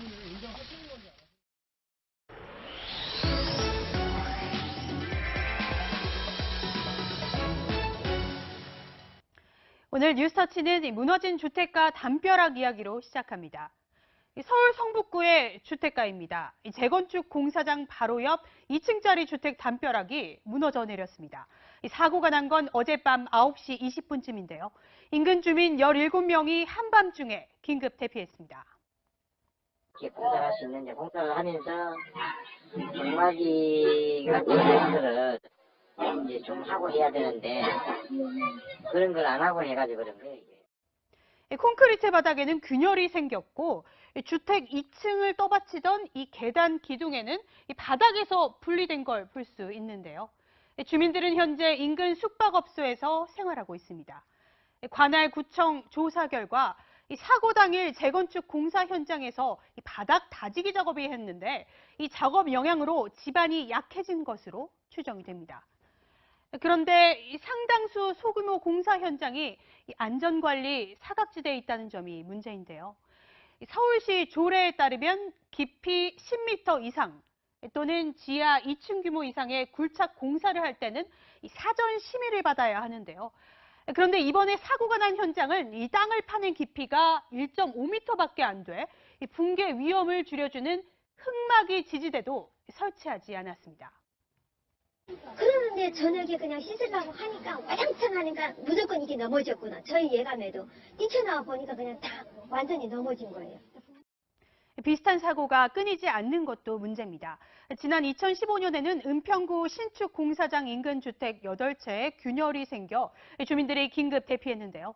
규모가 작아 사전 심의를 받지 않아도 되는 공사 현장이었습니다. 건물의 노후도나 집안 상태까지 감안해 옷이었습니다. 두 사위의 양복 2벌까지 포함하면 모두 1,200만 원 상당의 옷을 전달받은 겁니다. 당시 이 전 회장은 금융위원회 위원장과 산업은행 총재, 국회의원 공천 등 인사청탁을 하던 시기였습니다. 이 전 회장은 2010년에도 김윤옥 여사에게 명품 가방과 현금을 전달한 것으로 검찰은 파악했습니다. 200만 원이 넘는 명품 가방을 구입한 뒤 이 가방에 현금 1억 원을 담아 전달했다는 겁니다. 검찰은 이 전 회장이 이 전 대통령 부부에게 모두 22억 6천만 원 상당의 금품을 전달한 것으로 판단하고 있습니다. 채널A 뉴스 김유빈입니다. 이명박 전 대통령은 모레 열리는 자신의 구속영장 심사에 출석하지 않겠다는 뜻을 밝혔습니다. 구속되더라도 검찰 단계에서 혐의를 놓고 강하게 다투기보다는 재판에서 유무죄를 가리겠다는 판단으로 보입니다. 성혜란 기자입니다. 검찰이 구속영장을 청구한 지 하루 만에 이명박 전 대통령이 영장심사에 출석하지 않겠다는 사유서를 검찰에 제출했습니다. 이 전 대통령 측은 검찰에서 본인의 입장을 충분히 밝힌 만큼 법원의 심사에 출석하지 않겠다는 이유를 밝혔습니다. 불출석 사유서를 접수한 법원은 서면 심리로 피의자 신문을 대체하거나 변호인과 검찰만 출석한 채 구속 여부를 판단하게 됩니다. 이 전 대통령 측 변호인단은 대통령이 출석을 안 할 뿐이지 변호인단은 예정대로 출석할 것이라며 검찰과 법정에서 다툴 의사를 밝혔습니다. 검찰 관계자는 본인이 말할 권리를 포기했지만 도주려가 있는 것은 아니기 때문에 강제로 구인하지는 않을 것이라고 말했습니다. 영장 심사가 진행되는 동안 이 전 대통령이 대기할 장소는 검찰이 경호 문제를 고려해 결정할 예정입니다. 이 전 대통령의 자택 앞에는 오늘도 참모진이 드나들었지만 구속영장 청구와 관련해서는 언급을 자제했습니다. 채널A 뉴스 성혜란입니다.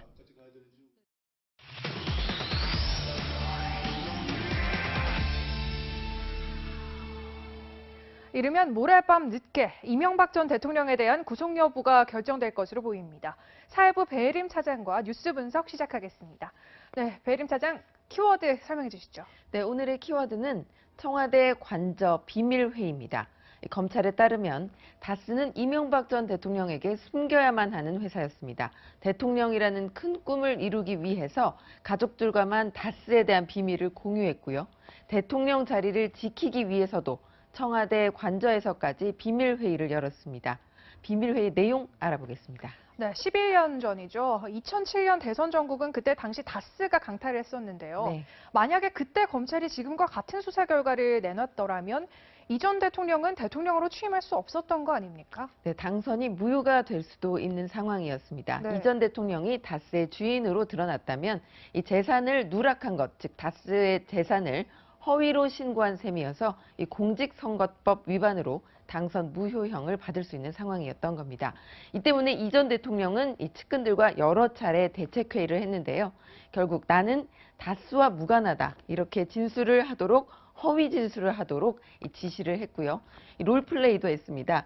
변호사가 검사 역할을 하면서 네. 다스의 직원들이 이 다스는 MB와 무관하다라는 진술을 하도록 여러 차례 지시한 겁니다. 역할극 같은 거죠? 그렇습니다. 그리고 또 하나, 다스의 차명 계좌, 이명박 전 대통령에게 차명 계좌를 제공한 이 사람들을 도피시키기도 한 것으로 조사됐습니다. 그러니까 이 전 대통령이 증거인멸을 주도했다는 건데요. 네. 심지어 청와대 관저에서도 이 비밀회의가 열렸다고요? 네, 다스 여직원의 120억 원 횡령을 숨기려고 친족 중심의 보안 체제를 구축했다는 게 검찰의 설명입니다. 이 전 대통령은 2008년 말과 2009년 초에 이 청와대 대통령 관저에서 열린 가족 모임 자리에서 이 조카인 이동영 다스 부사장을 따로 부르겠다고 이야기를 합니다. 그러자 실제로 두 사람의 만남이 그 직후 이뤄졌습니다. 이 자리에서 이동영 다스 부사장은 이 횡령금 120억 원을 잘 숨겨놓겠다. 잘 처리하겠다 이렇게 얘기를 합니다. 네. 그러자 이명박 전 대통령이 칭찬을 하는데요. 그 내용은 아주 잘했다. 동영이 아주 잘했네라는 내용이었습니다. 그러면서 너 혼자 다 해도 되겠다 이런 말도 한 것으로 전해졌습니다. 그런데 11년 전 검찰 그리고 특검 수사 때는 왜 이런 다스의 주인을 밝혀내지 못한 겁니까? 네, 검찰은 이번에 이명박 전 대통령의 영장을 청구하면서 그 이유도 영장에 밝혔습니다. 바로 이 전 대통령의 이 같은 거짓말과 조직적인 말 맞추기로 진실을 규명하기가 어려웠다는 겁니다.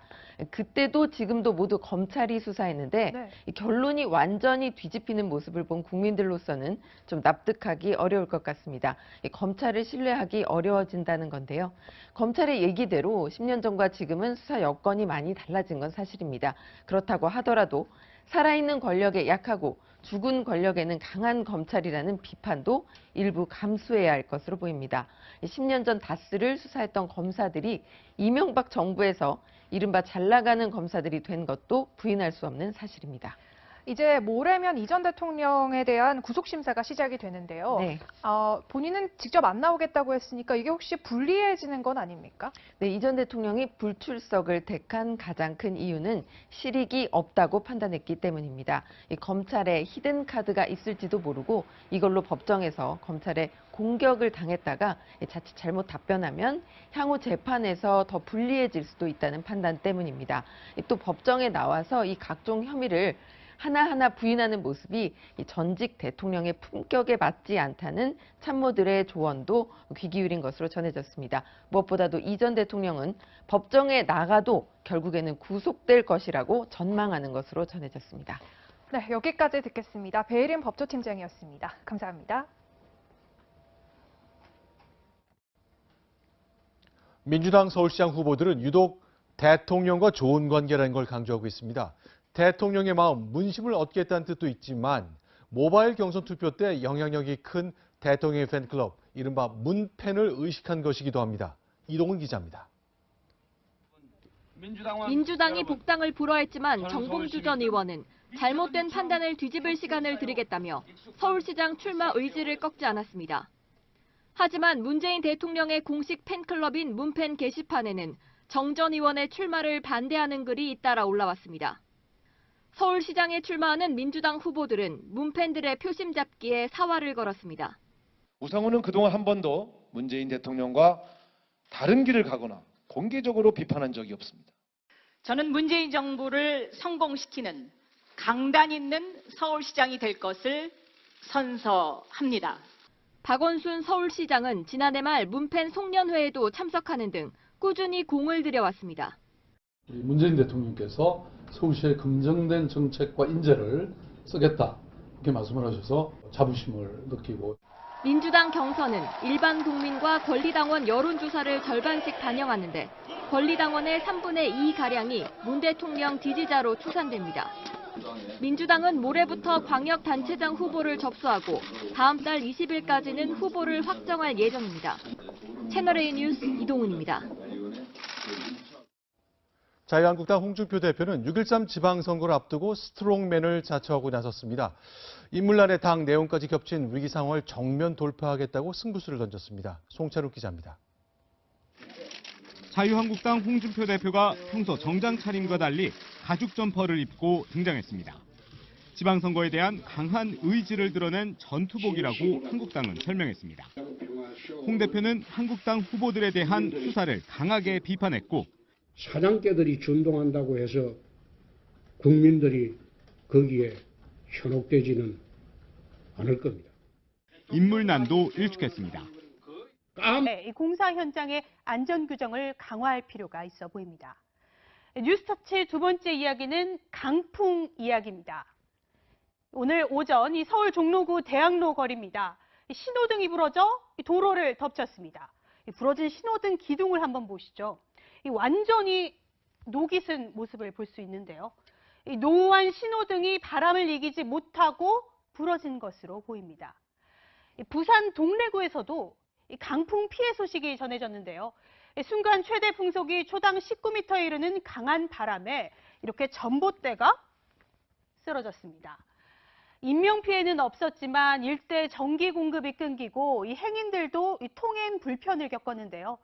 강풍 피해를 보지 않도록 야외 시설물 점검 잊지 말아야겠습니다. 뉴스터치였습니다. 문재인 대통령이 다음 주 월요일 직접 발의할 개헌안이 공개됐습니다. 눈에 띄는 것은 헌법 전문입니다. 그러니까 기존에 있었던 4.19 정신에 이어서 1970년대와 80년대 반정부, 반독재 저항운동 세 가지를 계승할 민주 이념으로 명시하겠다는 겁니다. 야당은 절대 동의할 수 없다며 반발했습니다. 강지혜 기자가 보도합니다.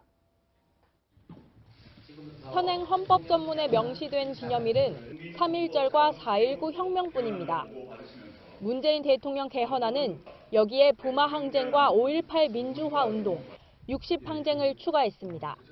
역사적 사건인 4.19 혁명, 부마 항쟁과 5.18 민주화 운동, 60 항쟁의 민주 이념을 계승한다는 점을 분명히 하였습니다. 다만 지난해 탄핵을 이끈 촛불혁명은 역사적 평가가 끝나지 않았다는 이유로 전문에 포함하지 않았습니다.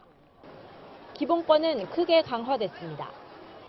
외국인 200만 명 시대에 맞춰 기본권 주체를 국민에서 사람으로 넓히고 재해 예방과 위험 보호에 대한 국가의 의무를 강화해 생명권과 안전권, 정보 기본권 등도 신설했습니다. 천부인권적 기본권에 대해서는 모든 사람에게로 확대해야 된다라고 하는 것이 대통령이 확고한 소신이었습니다. 이와 함께 노동권도 강화했습니다. 근로라는 용어를 노동으로 바꾸고 고용안정과 동일노동 동일임금 원칙도 담았습니다. 검사의 영장 청구권을 삭제해 사법개혁 의지도 드러냈습니다. 청와대는 내일 지방분권과 국민주권, 모레는 권력구조 관련 내용을 공개하고 국회에 개헌을 촉구할 계획입니다. 채널A 뉴스 김지혜입니다.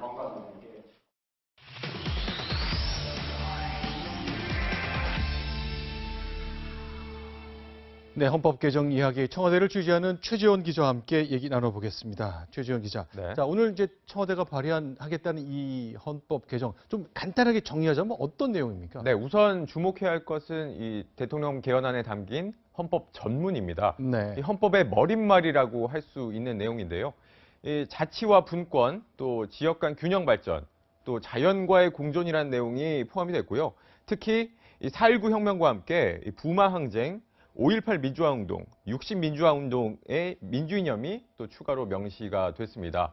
문재인 대통령이 대선 전부터 했던 약속들이죠. 목소리 듣고 말씀 이어가겠습니다. 광주 5.18 정신을 3.1운동 정신이나 4.19 정신과 마찬가지로 광주 헌법 전문에 담는 것이 필요하다고 생각하고 5.18 정신을 헌법 전문에 담아 개헌을 완료할 수 있도록. 네, 오늘 언론 공개를 앞두고 문 대통령은 어젯밤 늦게까지 조국 민정수석, 윤영찬 국민소통수석과 함께 발표 내용을 꼼꼼히 챙겼다고 합니다. 특히 이제 5.18 같은 경우는 이제 대통령이 과거에 이제 호남 정치에 좀 마음의 빚이 있었기 때문에 이걸 유독 강조해 왔었던 거거든요. 결국 네. 포함시키기로 했습니다. 그렇다면 이런 세 가지를 넣겠다는 건 이건 어떤 의미로 봐야 됩니까? 네, 이 대한민국의 민주화를 이끈 이정표적 사건들을 명시해서 민주주의 역사의 정통성을 강조하겠다는 겁니다. 다만 야권은 곱지 않은 시선을 보내고 있습니다. 자유한국당 정태욱 대변인이 이런 논평을 내놨습니다. 좌파적 입장에서만 의미 있는 사건을 나열하게 되면 좌파 세력들만의 헌법이 될 것이다. 이렇게 반발을 했습니다. 자, 그렇다면 이제 헌법을 좀 나누지 말아달라 이런 요청처럼 들립니다. 그렇다면 해외 사례 좀 봤으면 좋겠습니다. 이렇게 의미 있는 저항 운동 같은 걸 헌법에 담는 경우 있을 것 같은데요. 네, 어떤가요? 이 몇몇 주요 국가들과 한번 비교를 해보겠습니다. 우선 미국 헌법 같은 경우에는 역사적 사실을 명기하지 않고 있습니다. 제가 구체적 내용을 하나 소개해드리면 이 미국 헌법 같은 경우는 국민 복지를 증진하고 우리와 후손들을 위한 자유와 축복을 확보할 목적으로라는 문구를 썼을 뿐 역사적 사실을 명기하지 않고 있고요. 독일이나 일본 같은 경우에도 마찬가지로 역사적 사실은 빠져 있습니다. 프랑스의 경우 하면 프랑스 하면 떠오르는 게 대표적인 시민운동 18세기 프랑스 대혁명인데 네. 이 역시도 프랑스 헌법에는 명시가 되지 않고 있습니다. 학자들 사이에서는 논란이 있을 수 있는 역사적 사실을 열거하기보다는 이 대한민국의 지향점이나 또 시대적 가치를 보다 명확히 하는 게 국민 통합 차원에서 더 바람직할 수도 있다는 말도 나옵니다. 자, 그렇다면요. 앞으로 이제 결국 대통령이 발의는 했지만 국회가 이걸 처리해야 되는 것인데 국회에서 논의하는 과정이 좀 논쟁이 될 만한 포인트 하나 찝자면 뭐가 있을까요? 네, 일단 이 직접 민주주의 요소가 대거 포함이 되는데요. 이 두 가지가 있습니다. 국회의원 국민 소환제와 국민 발안제인데요. 국민 발안제는 이 국민이 직접 이 주요 법률안들을 발의할 수 있게 한 제도입니다. 또 이 국민 소환제는 부적격한 국회의원을 임기 중에 직접 투표로 파면할 수 있게 하는 제도입니다. 다만 이 두 가지 모두 오남용에 대한 우려가 나오고 있습니다.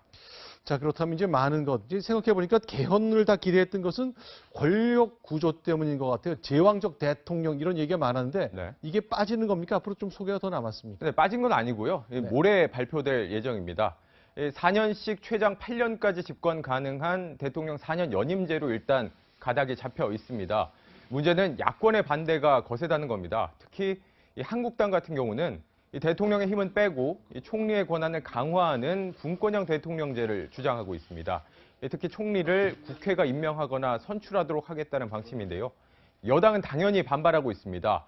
더불어민주당 김태년 정책위 의장의 말을 들어보시겠습니다. 문재인 대통령의 홍준표 총리가 될 수도 있는 상황이 되는 거죠. 상상이 되십니까? 국정이 운영이 되겠습니까? 돌아가겠습니까? 네, 김태년 의원이 언급한 홍준표 대표도 여기에 대해서 세게 나왔는데요. 소속 의원들에게 이 개헌 투표 때 아예 본회의장에 들어가지 말라. 들어가는 사람들은 제명 처리하겠다. 이렇게 으름장을 놨습니다. 네, 지금까지 정치부 최지원 기자와 함께했습니다. 고맙습니다.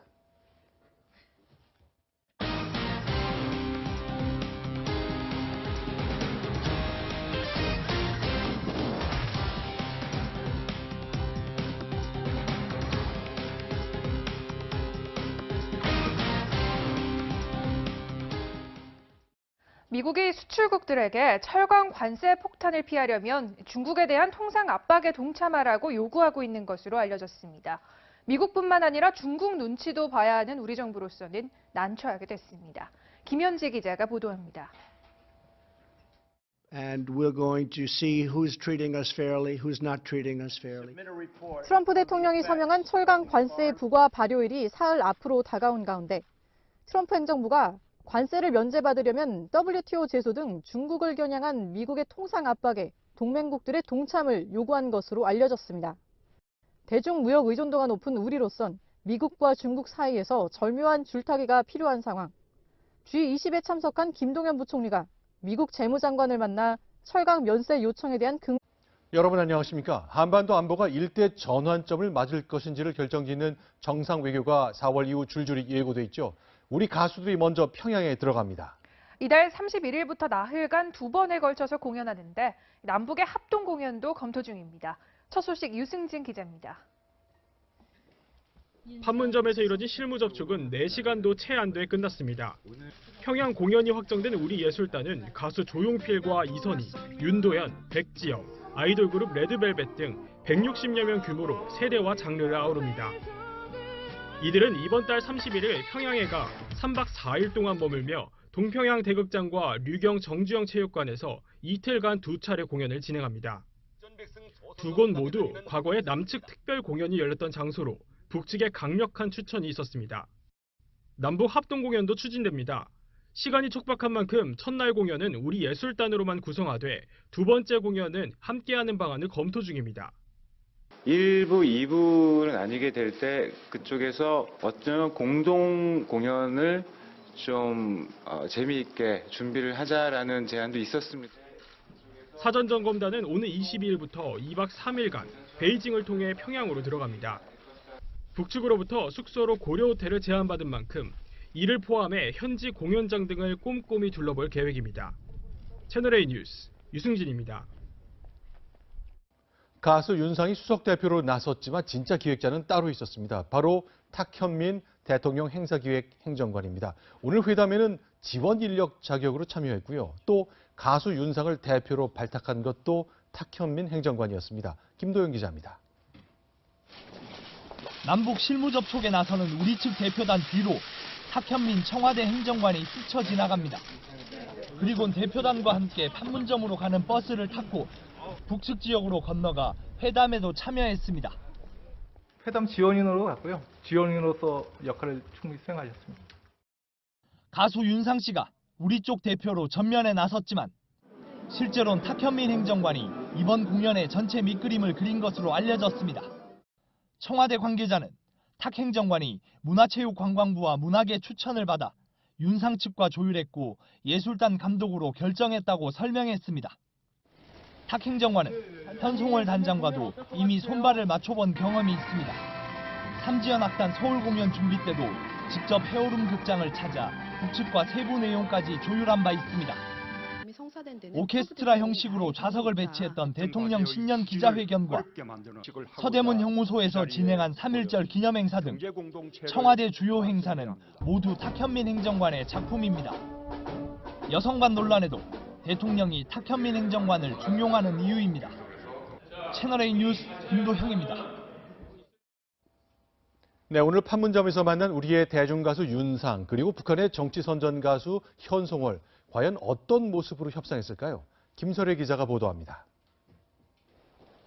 옅은 미소를 띤 채 회담장에 들어서는 현송월 삼지연 악단 단장. 우리 측 수석 대표인 윤상 감독에게 손을 뻗어 자리를 안내하는 모습에서 여유로움까지 느껴집니다.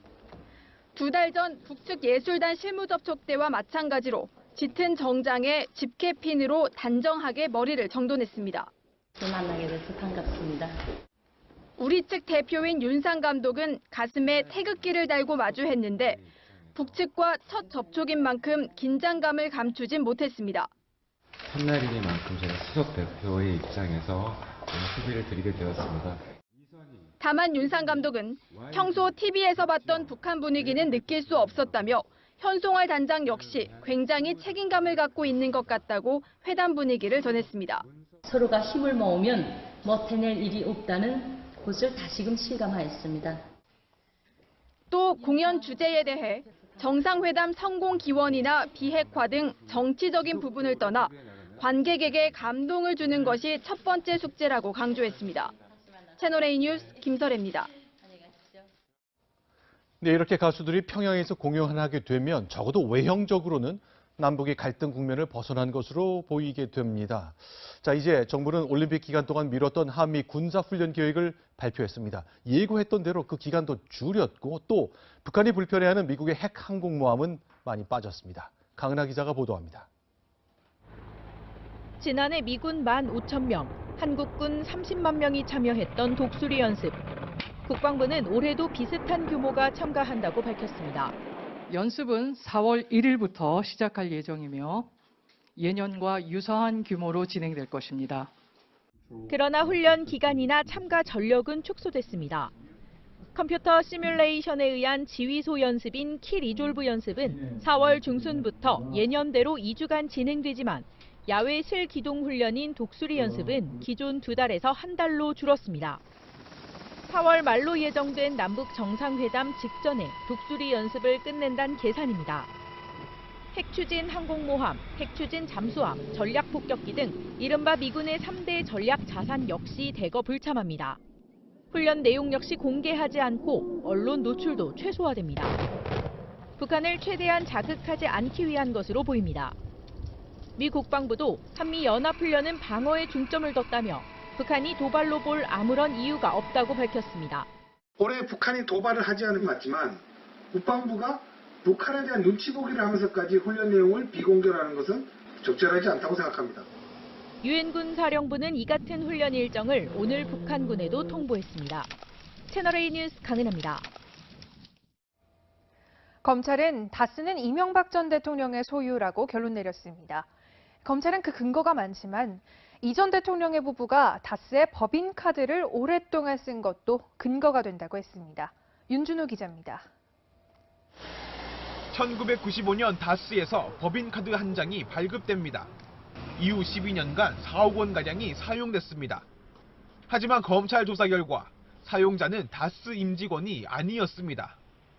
실제로는 이명박 전 대통령과 부인 김윤옥 여사가 사용한 것으로 확인된 겁니다. 검찰은 구체적 정황도 확보했습니다. 법인카드의 해외 사용 내용과 이 전 대통령 부부의 출입국 기록이 일치한다는 겁니다.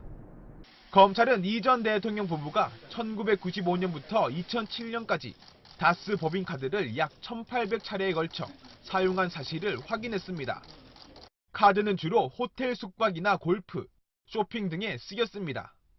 경기도 한 골프장에서는 100만 원 넘게 사용됐고 고급 양복을 사거나 안마 시술소 이용료, 면세점 쇼핑 등에도 결제됐습니다. 검찰은 다스 법인자금 횡령 혐의로 이 같은 내용이 담긴 명세표 등을 이 전 대통령에 대해 청구한 사전 구속영장에 포함시킨 것으로 확인됐습니다. 이와 관련해 이 전 대통령은 검찰 조사에서 다스 법인카드는 큰형인 이상은 회장 가족을 포함해 친인척들이 모두 돌렸었다고 진술한 것으로 전해졌습니다. 채널A 뉴스 윤준호입니다. 이런 가운데 이명박 전 대통령 부부가 이팔성 전 우리금융지주 회장으로부터 22억여 원의 금품도 받았다고 검찰은 밝히고 있습니다. 이 전 대통령 부부는 현금 이외에도 각각 맞춤 양복과 명품 가방을 받은 정황도 포착됐습니다. 이어서 김유빈 기자입니다. 이명박 전 대통령이 대선에서 승리한 직후인 2008년 1월 이팔성 전 우리금융지주 회장이 한 의류 디자이너와 함께 이 전 대통령을 방문합니다. 직접 양복을 맞춰주기 위해 시침질 과정을 진행한 겁니다. 실제 며칠 뒤 이 전 대통령은 김윤옥 여사를 통해 양복 5벌과 코트 1벌을 받았습니다. 양복 1벌은 150만 원이었고 코트는 180만 원 상당. 긍정적 답변을 얻었다고 정부가 밝혔지만 조건부 협상에 대한 우려도 나옵니다. 또 미국이 어떤 영구적인 철강 관세 면제도 약속하지 않는 상황에서 그런 협상을 타결시키는 것은 전략적인 선택이 아니다.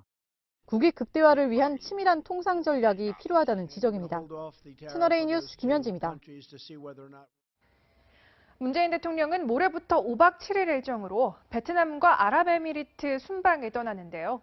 아주 특별한 일정이 포함되어 있습니다. 이명박 박근혜 정부 때 수주한 아랍에미리트의 바라카 원전을 찾는 건데요. 해외 원전 세일즈가 목적입니다. 이동재 기자입니다.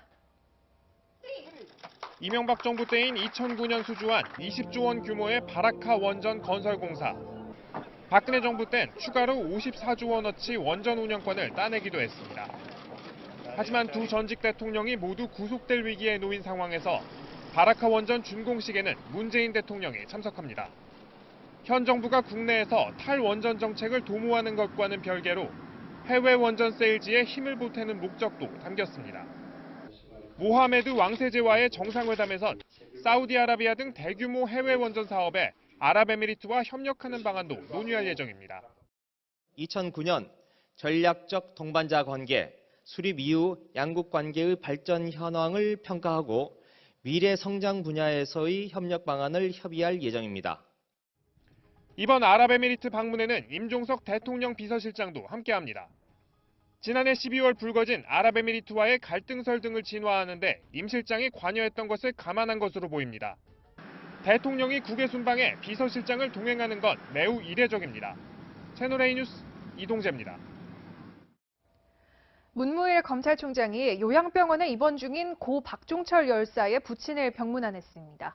검찰 수장으로서 31년 만에 찾아간 문 총장은 너무 늦게 찾아와서 죄송하다고 말했습니다. 배우미 기자가 취재했습니다.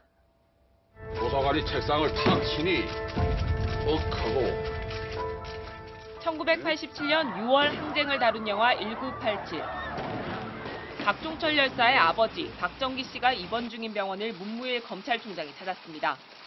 긴장한 표정으로 병실에 들어선 문 총장은 허리를 숙인 자세로 박 씨의 손을 잡고 사과했습니다. 사건 발생 31년 만입니다. 너무 늦게 찾아뵙고 사과 말씀 드리게 돼서 정말 죄송스럽고 87년 1월 차가운 겨울 아들을 보내며 할 말이 없다고 했던 아버지는 힘겹게 입을 열었습니다. 고마워요. 내가 할 말이 많았겠다. 올해 90살인 박 씨는 최근 기력이 갑자기 쇠해 거동이 힘든 상태입니다. 영화 1987을 관람한 문 총장은 지난달 비공개로 박 씨를 찾았었고 오늘 다시 공식적으로 방문했습니다. 오늘보다 어제가 좋았지 않겠나 그러셨습니다. 명명백백하게 당시 상황을 밝혀내고 다시는 이런 일이 반복되지 않도록 아버지께서 감사하게 생각하고 있습니다. 감사합니다. 문 총장은 유족들에게 과거의 잘못을 되풀이하지 않고 시대 사명을 다하겠다고 말했습니다. 진실화해위원회는 2009년 보고서에서 검찰도 박종철 고문치사 사건 은폐 조작에 깊이 관여했다며 유족에 대한 사과를 권고했습니다. 채널A 뉴스 배유미입니다.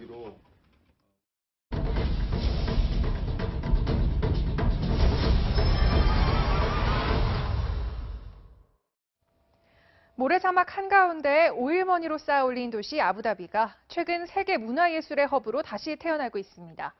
루브르와 구겐하임 등 세계 유명 박물관들이 줄줄이 들어서면서 관광객도 부쩍 늘었는데요. 그 현장을 박민호 특파원이 다녀왔습니다. 7,000개가 넘는 패널이 얽혀 만들어진 거대한 돔 형상 지붕. 세계적 건축가 장 누벨이 설계한 루브르 아부다비입니다. 피라미드 모양 건축물로 유명한 프랑스 루브르의 분관으로 지난해 11월 아부다비의 문을 열었습니다. 공사비만 1억 800만 달러, 프랑스에 지불한 로얄티와 작품 대여료까지 우리 돈 1조 5천억 원 정도가 들었습니다. A strong investment in, let's say, post-oil economies, and it goes with investment in education, in tourism. 올 여름부터는 레오나르도 다빈치의 작품 살바토르 문디도 전시됩니다. 지난해 12월 미술품 경매사상 최고가인 5천억 원에 구매한 작품입니다. There are many masterpieces, but some kind of Monet paintings, some Picassos too, and of course Delacroix. Yeah, the paintings are impressive. 루브르 아부다비가 문을 연 뒤 더 많은 사람들이 아부다비를 찾고 있습니다. 아부다비 문화관광부는 올해 600만 명 유치를 목표로 하고 있습니다. 아부다비는 약 20조 원을 들여 루브르 분관이 들어선 사디아트 섬 일대를 대형 미술관이 모여있는 문화특별관광지구로 조성하고 있습니다. 루브르 아부다비 옆에는 구겐하임 미술관이 들어설 부지도 이렇게 마련돼 있습니다. 미국 뉴욕의 구겐하임 본관보다 규모가 무려 7배나 큽니다. Guggenheim Abu Dhabi is a major attraction we're working on. We are in design phases at the moment. It is the third museum that will come online on the island. 세계적인 자동차 테마파크로도 유명한 아부다비는 올해 워너 브라더스사와 함께 세계 최대 규모의 실내 테마파크도 개장할 예정입니다. 두바이 이후 가격의 폭락으로 중동 산유국들이 재정난을 겪는 상황에서 문화와 관광 산업은 아부다비가 찾은 새로운 먹거리입니다. 오일머니로 쌓아올린 도시, 겉만 번지를 했던 아부다비가 이제 예술이 깃든 오아시스로 거듭나고 있습니다. 아부다비에서 채널A 뉴스 강민우입니다. 네, 내 주변 미세먼지의 적잖은 부분은 중국에서 날아온 것 아닌가, 이런 의구심 국내 연구진이 과학적으로 입증했습니다. 중국인들이 설 연휴 때 하는 폭죽놀이가 그 실험의 근거가 됐습니다. 김태형 기자입니다. 희뿌연 연기가 하늘을 온통 뒤덮습니다. 중국 설날인 춘절에는 새해 악귀를 쫓아낸다는 의미로 중국인들은 곳곳에서 폭죽놀이를 즐깁니다. 지난해 춘절에도 어김없이 대규모 폭죽놀이로 중국 100여 도시의 대기질 지수는 심각 수준을 나타냈습니다. 춘절 기간인 지난해 1월 30일, 우리나라 초미세먼지 농도는 세제곱미터당 평균 50 마이크로그램, 연평균치의 2배로 갑자기 뛰었습니다. 국내 연구진은 이때 우리나라의 초미세먼지 농도가 높아진 이유가 바로 중국 춘절 폭죽 영향이었다는 걸 밝혀냈습니다. 중국에서 폭죽이 연소되면서 대량 발생한 성분 칼륨이 하루 뒤 우리나라 대기에서 7에서 8배 증가해 검출됐습니다. 당시 북서풍을 타고 우리나라로 이동한 것으로 분석된 겁니다. 춘절 기간에 폭죽놀이를 하지 않기 때문에 폭죽에서 배출되는 그 추적자를 분석을 하면 저희가 중국에서 이동된 오염물질을 저희가 추적할 수 있을지 않을까라는. 이번 연구 결과는 다음 달 국제학술지에 실릴 예정이어서 중국과의 미세먼지 저감 정책 협력에 도움이 될지 주목되고 있습니다. 채널A 뉴스 김태형입니다. 미세먼지가 갈수록 심각해지면서 정부가 선진국 수준으로 그 기준을 높이기로 했습니다. 바뀐 기준을 적용해 보았더니 작년이라면 초미세먼지가 나쁨에 해당하는 날이 5배쯤 늘어났다고 합니다. 허욱 기자입니다. 초미세먼지는 세계보건기구가 1군 발암물질로